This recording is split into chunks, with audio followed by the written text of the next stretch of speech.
اعوذ باللہ من الشیطان الرجیم بسم اللہ الرحمن الرحیم۔ شروع اللہ پاک کے اس نام سے جو بڑا مہربان اور ہمیشہ رحم کرنے والا ہے۔ اسلامک گلوبل چینل کے اس پلیٹ فارم سے آپ کا ہوسٹ محمد ندیم باجوہ آپ کی خدمت میں حاضر ہوں۔ ہمارے اس پروگرام کا مقصد عوام الناس تک دین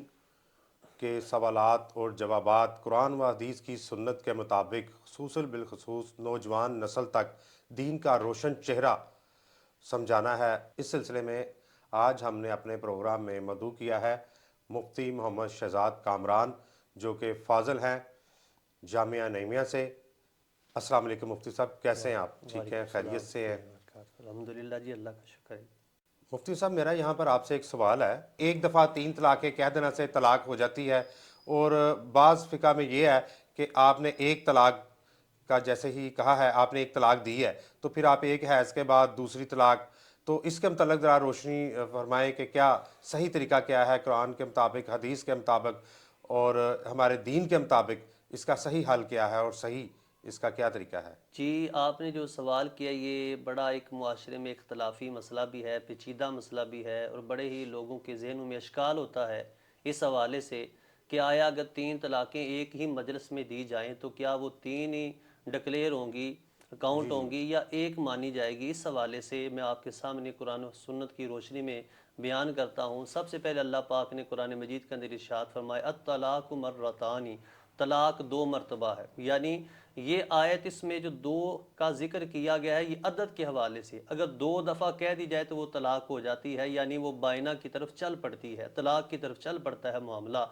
جبکہ بعض لوگ اسے کہتے ہیں کہ اس سے مراد 2 مجلسیں ہیں، کہ ایک ہی مجلس کے اندر انسان نے اگر 3 دفعہ بھی کہہ دیا تو وہ ایک ہی کاؤنٹ ہی ہوگی۔ جبکہ احناف کے ہاں، فقہ حنفی کے اندر، فقہ مالکی کے اندر، فقہ حنبلی کے اندر اور تمام شافعی حضرات کے نزدیک بھی اگر ایک ہی مجلس کے اندر 3 طلاقیں دی جائیں ان لفظوں کے ساتھ کہ آیا میں تجھے 3 طلاقیں دیتا ہوں، یا یہ کہنا کہ میں تجھے طلاق طلاق طلاق دیتا ہوں، جس بھی طرح دیے جائے اگر اس کی نیت 3 طلاق کی ہے،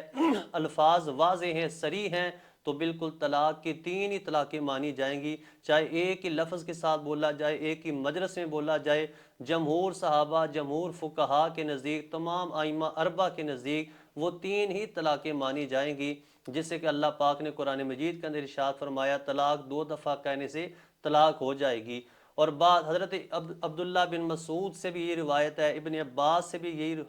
مقصود ہے، حدیث پاک ثابت ہے۔ جبکہ وہ لوگ جو کہتے ہیں کہ ایک ہی مجلس کے اندر جو 3 طلاقیں دی جاتی ہیں اور ایک ہی اسے کاؤنٹ کرتے ہیں، وہ بھی حدیث پاک کی روح سے ثابت ہے۔ حضرت عبداللہ ابن عباس سے ایک حدیث پاک کی روایت ہے،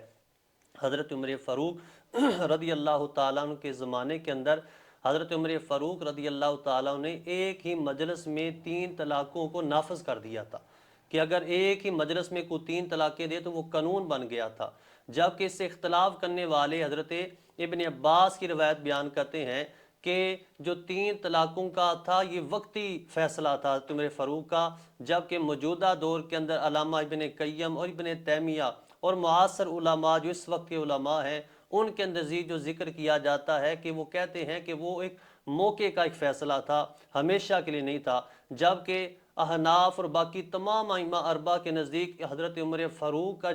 جو حدیث پاک سے ثابت ہونے والا فیصلہ تھا وہ جمہور صحابہ کا فیصلہ تھا، جو فقہ حنفی کے اندر تقریباً 80% ہمارے بر صغیر کے اندر لوگ چونکہ احناف بہت زیادہ ہیں، تو دارالافتاء کے اندر بھی جائیں تو وہ فقہ حنفی پہ فیصلہ کرتے ہوئے 3 طلاقیں ہی مانتے ہیں، 3 طلاقوں ہی کو قبول کرتے ہیں۔ جو ایک طلاق دینے والے حضرت عبداللہ بن عباس کی روایت ہے کہ حضور نبی اکرم صلی اللہ علیہ وسلم کے زمانہ کے اندر، جناب حضرت سیدنا ابو بکر صدیق کے زمانہ کے اندر اور جناب عمر فاروق کے ابتدائی دور کے اندر بھی یہ تھا کہ 3 طلاقوں کو ایک مانا جاتا تھا، 3 طلاقوں کو ایک مانا جاتا تھا، لہٰذا لیکن وہ قول کرنے والے اس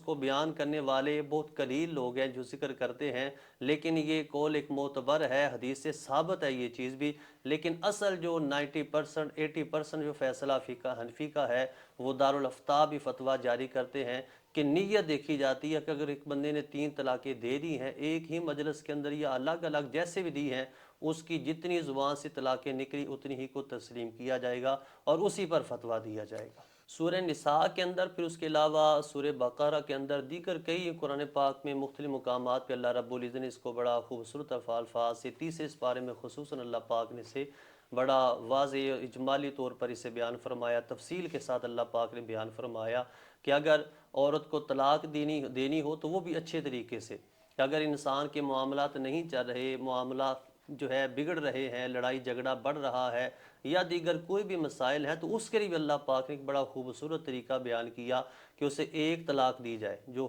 فرمایا حدیث پاک میں ایک طلاق دے کر پھر اسے عدت گزارنے دی جائے۔ 3 ماہ کی عدت جو ہے، 3 طہر یا 3 حیض، 3 ماہ کی عدت ہے وہ گزارنے دی جائے۔ ہو سکتا ہے کہ ایک طلاق دینے کے بعد، جسے طلاق رجعی کہا جاتا ہے، ایک طلاق دینے کے بعد پہلے یا دوسرے یا تیسرے مہینے میں انسان کا پھر اس کی طرف پھر رابطہ ہو، پھر کسی نہ کسی طرح سے ہم آہنگی ہو جائے اور رشتہ ان کا بچ جائے۔ یہ اس لیے اللہ پاک نے قرآن حدیث کی روشنی میں نبی پاک صلی اللہ علیہ وسلم کی زندگی نے ہمیں یہ طریقہ بتایا کہ ایک طلاق دے کے چھوڑ دو، اسے عدت گزارنے دو۔ اگر 3 ماہ گزر گئے تو خود بخود دوسری طلاق واقع ہو جائے گی، چونکہ یہ اس بات کو ثابت کرے گا کہ وہ بندہ اس سے رجوع نہیں کرنا چاہتا، لہٰذا اس نے رجوع نہیں کیا، اگلی طلاق بائنہ کی طرف چل پڑے گی۔ پھر 3 ماہ کا وقت ہوگا،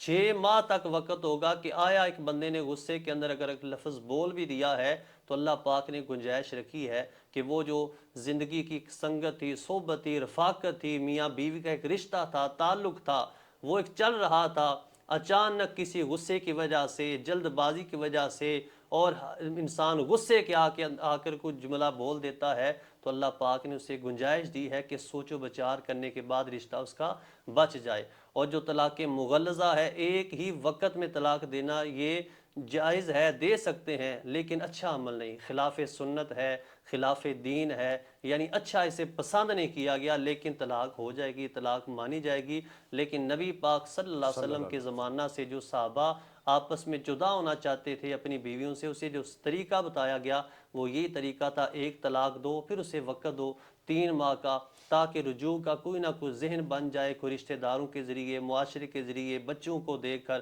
اپنا اس کا مستقبل فیوچر دیکھ کر کوئی فیصلہ بہتر ہو سکے تاکہ رشتہ بچ سکے۔ یہ اللہ پاک نے سورہ نساء میں سے بیان فرمایا۔